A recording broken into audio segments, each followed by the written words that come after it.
कहते हैं एक ही विचारधारा है, एक ही, जबकि हम मल्टीपल विचारधाराओं पे वो करते हैं। सभी जाति, सभी धर्म, सभी को एक साथ लेके सभी को सपने देखने का अधिकार है, सभी को आगे बढ़ने का अधिकार है। इस तरीके की भी बातें वो उन्होंने विदेश की धरती पर, उनको नहीं मालूम है आरएसएस जब इनकी दादी 71 का पाकिस्तान से लड़ाई था, उस समय आरएसएस की भूमिका दादी से जाकर के, अब ऊपर जाके पूछने का कोई टेक्नोलॉजी हो तो जाके पूछें या इतिहास के पन्नों में देखें। आरएसएस को जानने के लिए राहुल गांधी को कई जन्म लेना पड़ेगा। देशद्रोही कोई आरएसएस को नहीं जान सकता। जो बाहर में जाकर के देश की निंदा करे वो आरएसएस को नहीं जान सकता। राहुल गांधी लगता है भारत को बदनाम करने के लिए ही विदेश जाते हैं। वो कह रहे कि इंडिया, आरएसएस ये मानता है कि इंडिया की एक ही सोच है, एक ही विचार है, जबकि हम मल्टीपल सोच पर बिलीव करते हैं। राहुल गांधी को मैं बार बार कह रहा हूं, आरएसएस को समझना इस जन्म में तो वो नहीं समझ पाएंगे, क्योंकि आरएसएस भारत की संस्कार और संस्कृति से पैदा हुई है। और यही नहीं, जो युवराज हैं और तीसरी बार भी कांग्रेस को राहुल गांधी के नेतृत्व में भारत की जनता ने नकार दी, 99 पे आके अटका दिया। और ये दुनिया में जाकर के जो भारत आज मेक इन इंडिया के रूप में, जो भारत इनके कार्यकाल में डिफेंस इंपोर्ट होता था वो एक्सपोर्ट कर रहा है, वो भारत जो देश में 19 लाख करोड़ का इंपोर्ट था वो आज 80 लाख करोड़ पे पहुंच गया। वो भारत की तारीफ करने के बजाय बाहर में जाकर के, इंडिया के बाहर, भारत के बाहर जाकर भारत को गाली देना, ये तो लगता है चाइना की तारीफ करना, दुश्मन देश की तारीफ करना, ये लगता है चाइना के पैसे पर पलते हैं और चाइना की ही बात ब्रांडिंग करने के लिए ये बाहर में जाके चाइना का ब्रांडिंग कर रहे हैं। इन पर तो ऐसे लोगों को, अगर कानून भारत में नहीं होता, अगर मोदी जी संविधान की रक्षा नहीं करते, तो ऐसे लोगों को देशद्रोह का मुकदमा चलाना चाहिए, जो भारत की निंदा भारत के बाहर जाके करे, भारत को बदनाम करे और दुश्मन देशों की तारीफ करे। Battle that is being fought in India. The RSS believes that India is one idea. And we believe that India is a multiplicity of ideas. And we believe, by the way, very much like the United States, we believe that everybody should be allowed to participate. We believe that everybody should be allowed to dream. Everybody should be given space, regardless of their caste, language, religion, tradition, history. This is the fight. And the fight was crystallized in the election,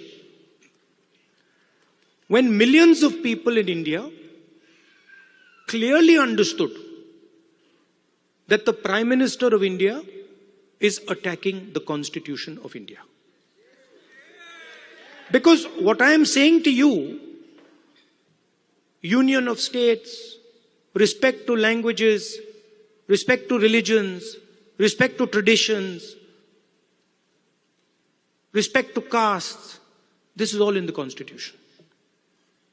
Every single word that I have said to you is in the Constitution. The foundation of modern India is the Constitution. And what people understood in the election clearly, and I saw it happening, when I used to raise the Constitution like this, people understood what I was saying.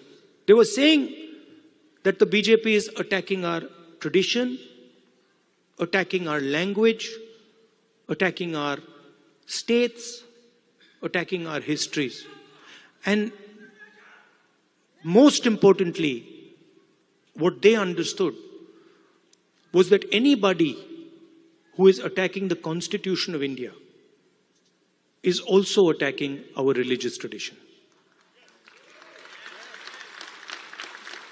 Right? And that is why in my first speech in Parliament, you must have noticed, when I described Abhay Mudra, the fact that this is a symbol of fearlessness and it is present in every single Indian religion.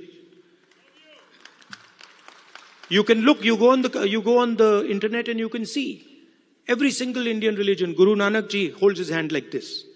Shiva holds his hand like this. Every single Indian religion, the hand is a symbol of fearlessness. And when I was saying this, the BJP could not stand it. They don't understand. And we are going to make them understand. You see, and the other thing that happened that was very beautiful, that in fact I was amazed that it happened so quickly, was that fear of the BJP vanished, disappeared, gone. And we saw that immediately, within minutes of the election result, nobody in India was scared of the BJP or the Prime Minister of India. So these are huge achievements, not of Rahul Gandhi or the Congress party. We are peripheral. These are huge achievements of the people of India who realized, of democracy, of the people of India who realized that we are not going to accept an attack on our constitution. We are not going to accept an attack on our religion. We are not going to accept an attack. Professional career, they have questions about whether they'll do well or not. Employment also happens to be a key area that, and I feel across the world right now, the youth is kind of rippling through that, a phase where there are questions about where they will land professionally from an employment perspective. So when we connect any sentence which has the word youth and employment in the same sentence, it's a cause of worry at a lot of places at a lot of different levels. What do you have to say about employment and our youth? See, first of all, let's be clear. Not everywhere on the planet has an employment problem. Okay? The West has an employment problem. India has an employment problem. But there are many countries in the world that don't really have an employment problem. China certainly doesn't have an employment problem. Vietnam doesn't have an employment problem. So there are places on the planet that are not struggling with unemployment. There's a reason. If you look at the United States in the 1940s, 50s, and 60s, they were the center of global production. Anything that was made, cars, washing machines, TVs, all made in the United States. Production moved from the United States. It went to Korea, it went to Japan, eventually it went to China. And if you look today, China is dominating global production. You go to India, you look at the phones, you look at the furniture, you look at clothes, you see on the back, made in China. That's a fact, right? So what has happened? The West, America, Europe, India have given up on the idea of production. And they've handed it to China. The act of production creates jobs. What we do, what the Americans do, what the West does, is we organize consumption. Okay? Uber is organizing consumption. Okay? Foxconn is organizing production. Mahindra organizes production. Bajaj organizes production. These are the guys who create the jobs. And that is the problem. You're never going to employ India using IT, using consumption. It's not going to happen. So India has to think about the act of production and organizing production. And India has to, it's not acceptable that India simply says, okay, manufacturing, what you call manufacturing or production is going to be the preserve of the Chinese, it's going to be the preserve of the Vietnamese, it's going to be the preserve of the Bangladeshis, right? Bangladesh completely outcompetes us in textiles. Regardless of the problems they're facing right now, they wiped us off. They wiped us clean in textiles, right? So we have to reimagine how to produce in a democratic environment. Until we do that, we will face high levels of unemployment. And frankly, it's not sustainable.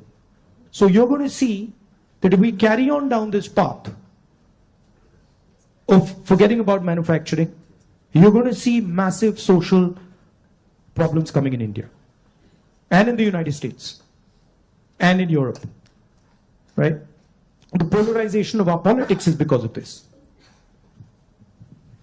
We're getting ready to ask a few questions from the audience.